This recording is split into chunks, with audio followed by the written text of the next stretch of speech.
بسم اللہ الرحمن الرحیم الحمد للہ رب العالمین والصلاة والسلام علی رسولہ الکریم وعلی آلہ واصحابہ اجمعین وعلی کل من تبعہم بإحسان الی یوم الدین. اما بعد فاعوذ باللہ من الشیطان الرجیم. بسم اللہ الرحمن الرحیم. ان فی خلق السماوات والارض واختلاف اللیل والنہار لآیات لأولی الالباب الذین یذکرون اللہ قیاما وقعودا وعلی جنوبہم ویتفکرون فی خلق السماوات والارض ربنا ما خلقت ھذا باطلا سبحانک فقنا عذاب النار. صدق اللہ العظیم. محترم بزرگوں، دوستوں اور بھائیوں، السلام علیکم ورحمۃ اللہ وبرکاتہ. ذوالحجہ کا مہینہ ختم ہو رہا ہے اور محرم کا مہینہ آنے والا ہے. میں نے پہلے عرض کیا تھا کہ اللہ تعالیٰ نے 12 مہینوں میں سے 4 مہینے ایسے بنائے ہیں جن کو حرمت والے مہینے کہا گیا. اس میں ایک ذوالقعدہ کا، ایک ذوالحجہ کا، ایک محرم کا، 3 تو متواتر ہیں اور چوتھا رجب کا مہینہ ہے. ان کو قرآن کریم نے حرمت والے مہینے کہا ہے.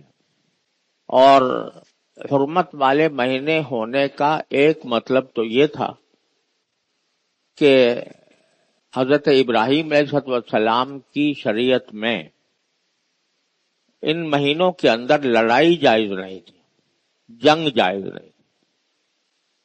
ایک تو اس کا حکم یہ تھا، حرمت کا ایک تقاضا یہ تھا کہ اس میں جنگ نہ کرو.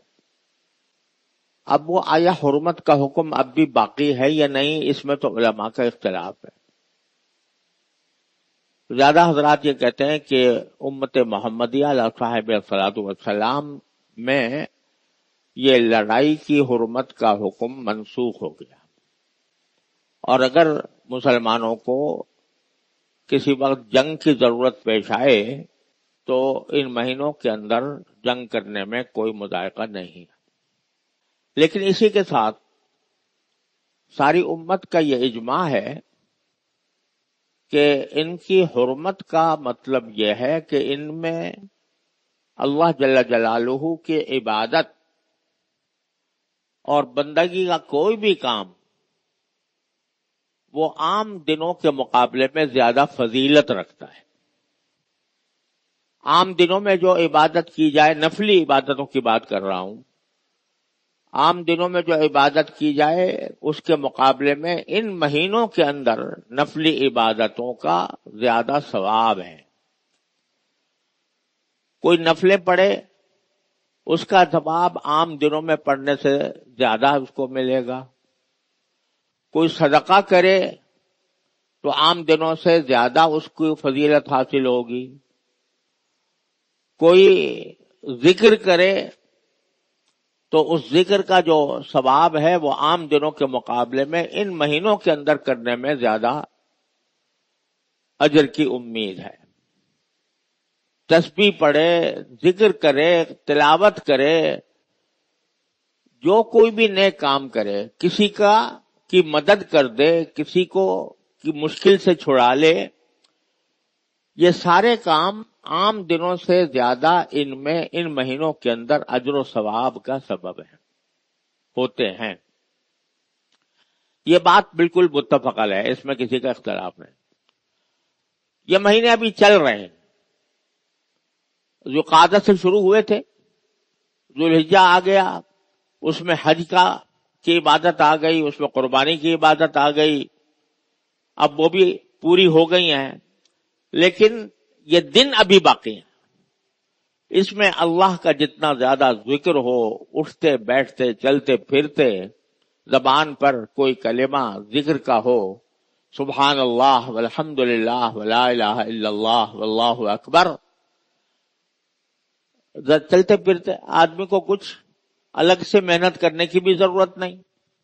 چلتے پھرتے زبان تر رہے اللہ کے ذکر سے.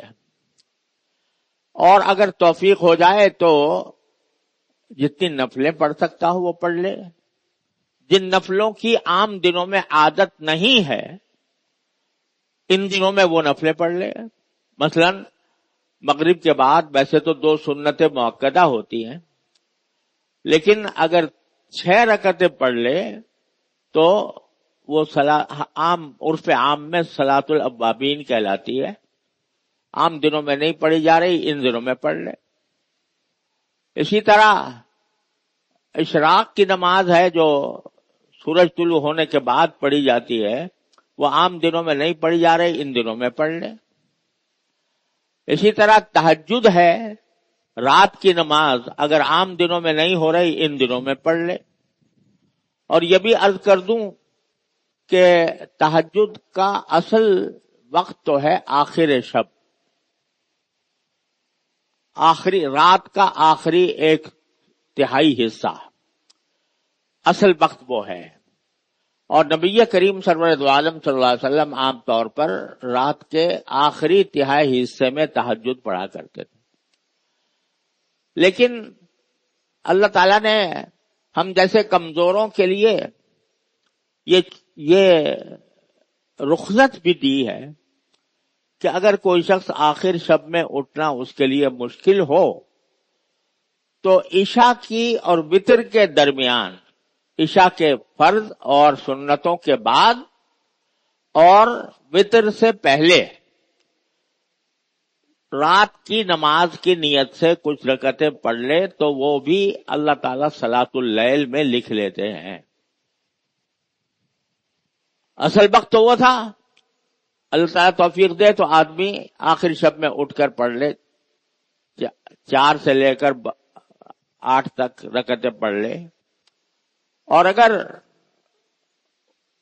اس کی توفیق نہیں ہوتی، اس کا وقت نہیں ملتا، تو 2 سنت عشاء کی اور 3 وتر، اس سے کے درمیان جتنی رکعتیں پڑھ سکے، 4، 6، 8، وہ بھی اللہ تبارک و تعالیٰ صلاۃ اللیل میں لکھ لیتے ہیں. اس کا بھی اجر و ثواب حاصل ہو جاتا ہے. تو عام دنوں میں اگر نہیں کیا جا رہا تو ان دنوں میں کر لے.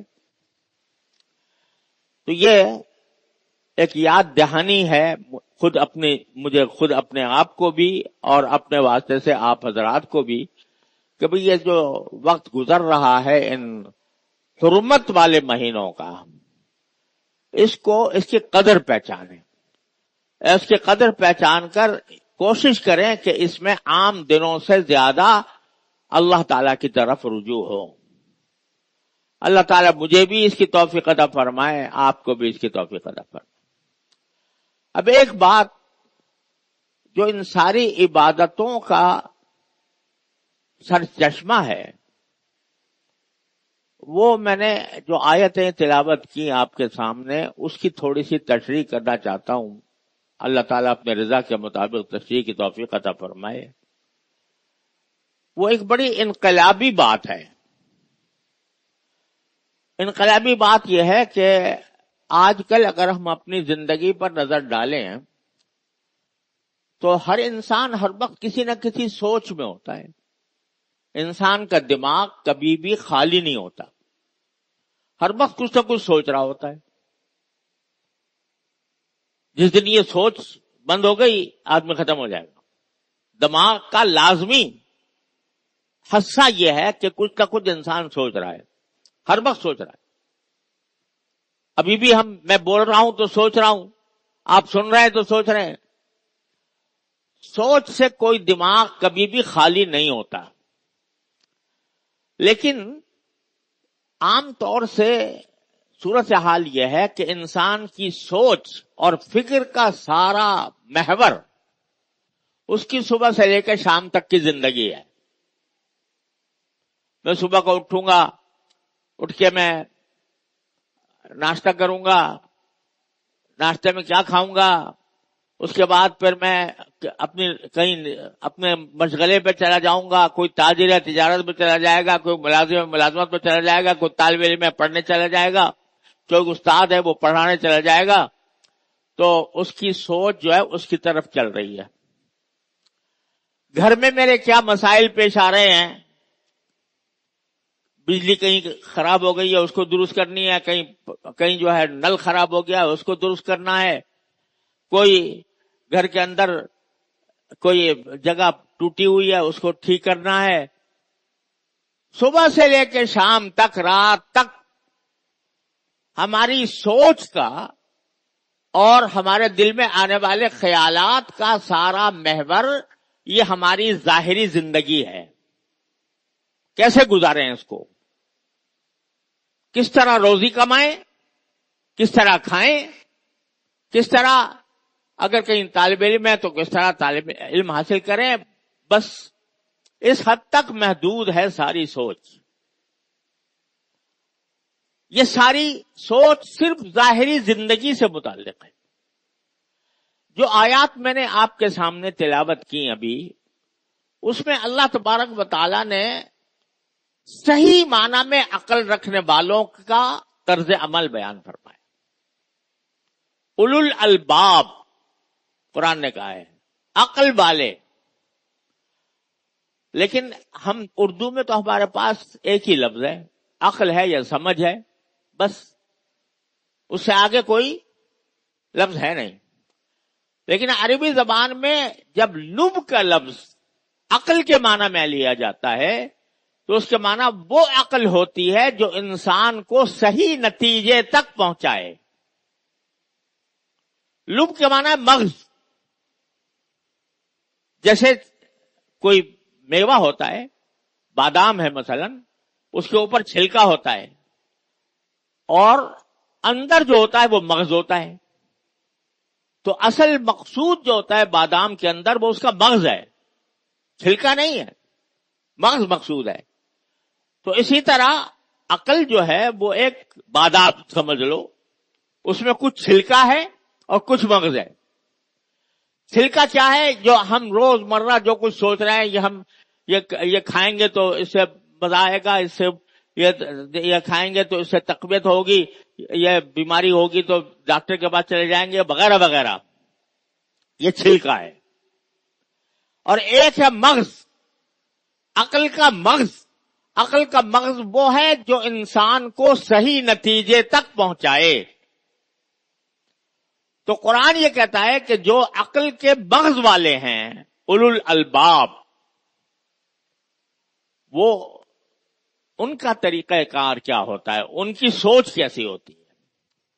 تو پہلے فرمایا ان فی خلق السماوات والارض لآیات لأولی الالباب. آسمانوں اور زمین کی پیدائش میں بڑی نشانیاں ہیں ان لوگوں کے لیے جو عقل کا مغز رکھتے ہیں. ایک تو عقل یہ کہہ رہی ہے کہ بھئی یہ سورج ہے، یہ صبح کو نکلتا ہے شام کو غروب ہو جاتا ہے، یہ چاند ہے، یہ کبھی بڑا ہوتا ہے کبھی چھوٹا ہوتا ہے، ہوائیں چلتی ہیں وغیرہ وغیرہ. اور ایک عقل وہ ہے جو اس طرف جاتی ہے، اس سوچ کی طرف جاتی ہے کہ یہ نظام کیسے وجود میں آ گیا، کوئی اس کا بنانے والا ہے کہ نہیں ہے، اگر بنانے والا ہے تو اس نے کیوں پیدا کیا، یہ آسمان کیوں پیدا کیا، یہ زمین کیوں پیدا کی، آسمان کے اندر یہ سیارے اور ستارے کیوں پیدا کیے، زمین کے اندر یہ پہاڑ اور دریا کیوں پیدا کیے، یہ نباتات اور جمادات کیوں پیدا کیے، یہ انسان اور جانور کیوں پیدا کیے. جو شخص اس سوچ کو اپناتا ہے اس کو قرآن کہتا ہے اولو الالباب. ان فی خلق السماوات والارض لآیات لأولی الالباب. یاد رکھو کہ آسمانوں اور زمین کی تخلیق میں بڑی نشانیاں ہیں عقل کا مغز رکھنے والوں کے لیے. عقل کا مغز رکھنے والے کون ہیں؟ الذین یذکرون اللہ قیاما وقعودا. عقل صحیح رکھنے والے کون ہیں؟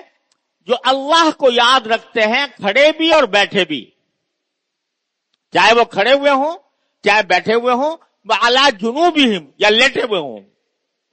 اللہ کی یاد ان کا وظیفہ ہوتی ہے. اللہ کی یاد یا زبان سے سبحان اللہ الحمدللہ کہہ رہے ہوتے ہیں، یا کم از کم دل سے کہ یہ ساری کائنات میرے مولا نے پیدا کی ہے، میں اس کا بندہ ہوں اور مجھے یہ کائنات بے مقصد پیدا نہیں ہو گئی ہے، اس کا مقصد یہ ہے کہ ہم اللہ کی عبادت کر کے زندگی گزاریں۔ تو وہ کون ہیں؟ الذین یذکرون اللہ قیاما وقعودا ویتفکرون فی خلق السماوات والارض، اور زمین اور آسمان کی تخلیق پر غور کرتے رہتے ہیں، غور کرتے رہتے ہیں۔ کس چیز پر غور کرتے رہتے ہیں؟ آسمانوں کی تخلیق پر اور زمین کی تخلیق پر، کہ آسمان کس طرح پیدا ہو گئے، کس نے پیدا کیے، کیوں پیدا کیے، زمین کیسے پیدا ہو گئی۔ اگر زمین کو دیکھو تو وہ پوری کائنات کے اندر دیکھو ایک گیند کی طرح ہے، گیند کی طرح معلق ہے۔ ہم تو ٹکے ہوئے ہیں نا زمین کے اوپر، زمین کہاں پر ٹکی ہوئی ہے؟ زمین کسی چیز پر ٹکی ہوئی نہیں، خلا میں معلق۔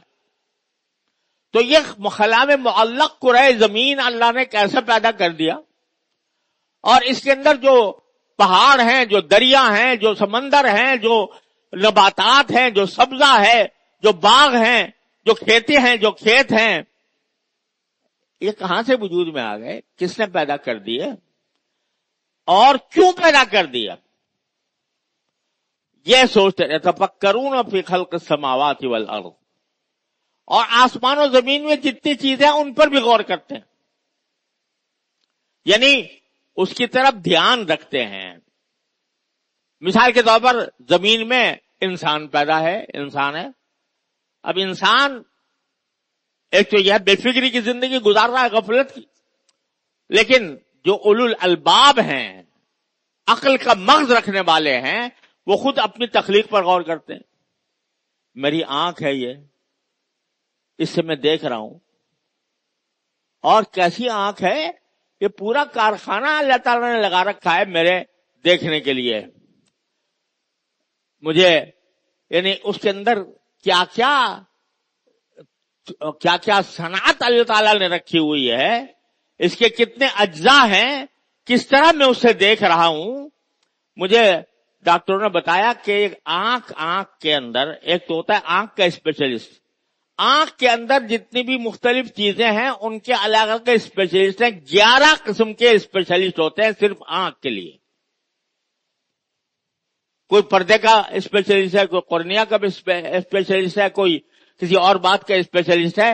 پورا کارخانہ مجھے اللہ نے دے رکھا ہے دیکھنے کے لیے۔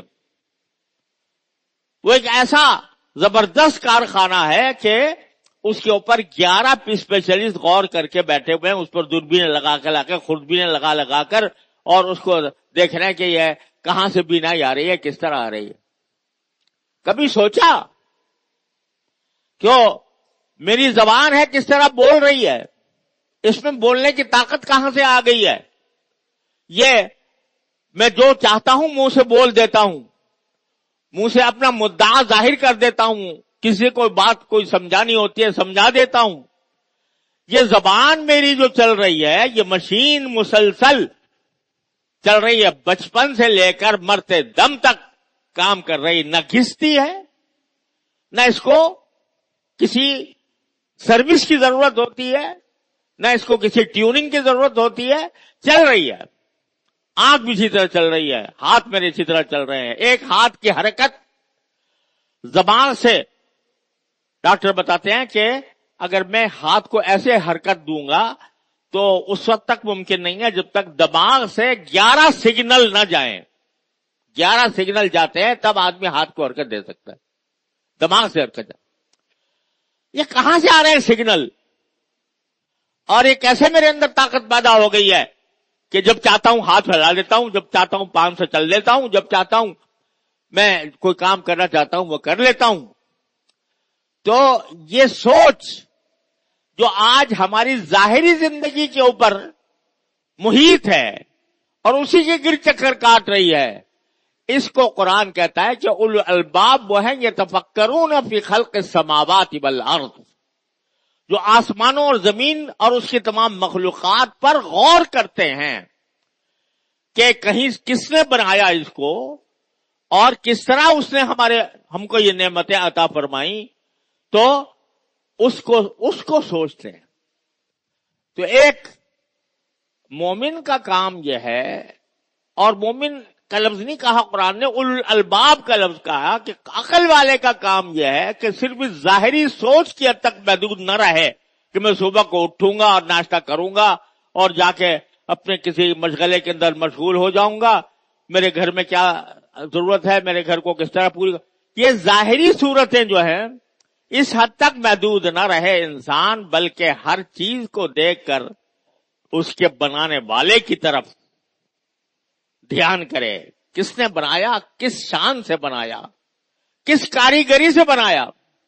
فتبارک اللہ احسن الخالقین، بڑی شان ہے اس اللہ کی جو سارے پیدا کرنے والوں میں سے بہترین پیدا کرنے والا ہے، سب سے بڑا کاریگر ہے، اس کی طرف دھیان۔ تو قرآن چاہتا ہے کہ ہماری سوچ تو ہر وقت رہے گی کچھ نہ کچھ، لیکن اس سوچ کا جو رخ ہے وہ اس ظاہری زندگی سے موڑ کر اللہ کی طرف اس کا رخ کر دے۔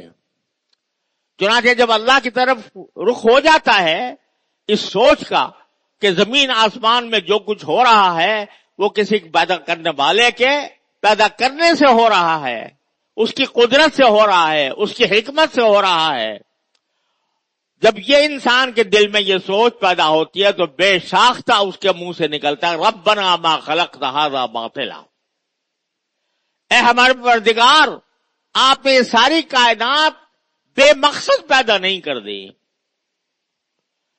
یہ فضول پیدا نہیں کر دی ہے، یہ کائنات خود اس بات پر دلالت کر رہی ہے کہ یہ ہمیشہ رہنے کے لیے نہیں آئی۔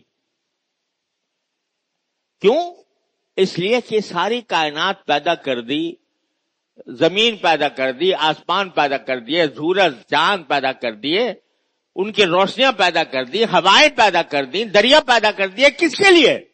انسان کے لیے۔ هو الذی خلق لکم ما فی الارض جمیعا، جو کچھ اس کائنات میں انسان کی خدمت کے لیے پیدا کیا گیا۔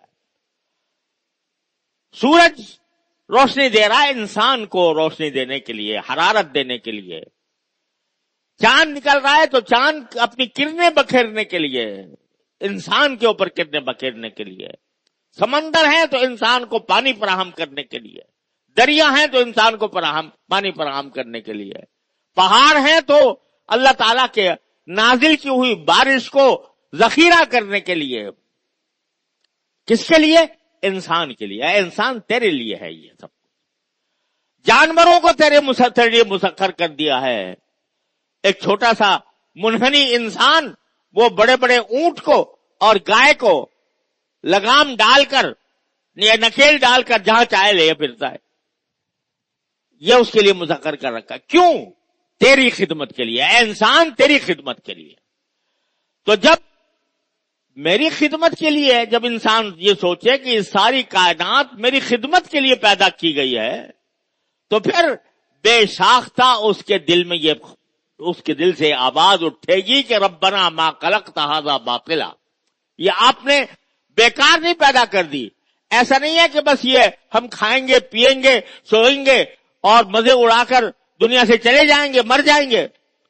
جو ظالم ہوگا اس کو ظلم کا اس سے حساب نہیں ہوگا، جو مظلوم ہوگا اس کو کوئی صلہ نہیں ملے گا، جو بدکار ہے وہ بھی کھا پی کے چلا جائے گا، اور جو نیک ہے وہ بھی کھا پی کے ختم ہو جائے گا، نہ اس کو کوئی سزا ملے گی نہ اس کو جزا ملے گی۔ یہ اگر یہ کارخانہ اس طرح ہو، اس لیے ہو رہا ہے کہ جس کے ہاتھ میں قوت ہو وہ دوسروں پر ظلم کرے، اور جو بیچارہ کمزور ہو وہ ظلم کو سہے، اور ظالم بھی کھا پی کے مر جائے اور مظلوم بھی مظلوم ہو کر مر جائے، نہ اس کو سزا ملے نہ اس کو جزا ملے، تو یہ سارا کارخانہ بیکار ہوا۔ ربنا ما خلقت ھذا باطلا، اے ہمارے پروردگار آپ نے کارخانہ ایسے ہی فضول پیدا نہیں کر دیا بغیر مقصد کے، لہذا یہ خود کائنات اس پر دلالت کر رہی ہے کہ یہ سب ختم ہونے والا ہے، اور ایک وقت ایسا آئے گا جس میں اچھوں کو ان کا صلہ ملے گا اور بروں کو اس کی سزا ملے گی، اور وہ ہے آخرت کی ابدی زندگی۔ یہاں تو جو آ رہا ہے جانے کے لیے آ رہا ہے، جو آ رہا ہے جا رہا ہے، جو آ رہا ہے جا رہا ہے، کبھی نہ کبھی چلا جائے گا۔ ایک زندگی وہ آنے والی ہے کہ جو ہمیشہ کے لیے ہوگی، وہ ہے اصل زندگی۔ وہ اصل زندگی جو ہے اس کے اندر اچھوں کو صلہ ملے گا جنت کا، اور بروں کو سزا ملے گی جہنم و دوزخ کی۔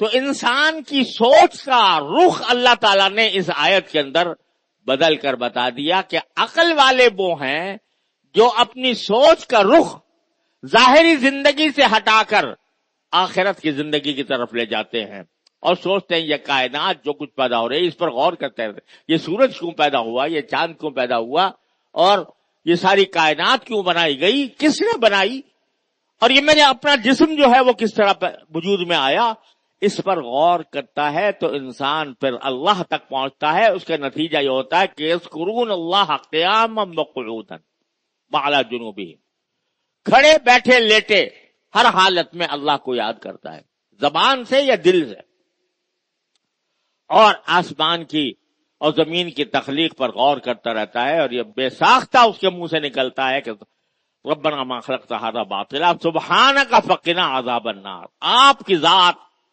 ہر عیب سے پاک ہے، لہذا ہمیں جہنم کے عذاب سے بچائیے اور اپنی رضا عطا فرما دیجیے۔ یہ ہے ایک مسلمان کا دستور عمل جو قرآن کریم نے آیت میں بیان فرمایا۔ اللہ تبارک و تعالیٰ اپنی رحمت سے، اپنے فضل و کرم سے ہماری سوچ کا رخ بھی اس طرف پھیر دے، اور دنیا کی ظاہری زندگی سے ہماری سوچ کا ہٹا کر اپنی طرف اور اپنی آخرت کی طرف پھیر دے۔ آمین ثم آمین، وصلی اللہ تعالی علی خیر خلقہ سیدنا مولانا محمد وعلی آلہ واصحابہ اجمعین، وآخر دعوانا الحمد للہ رب العالمین۔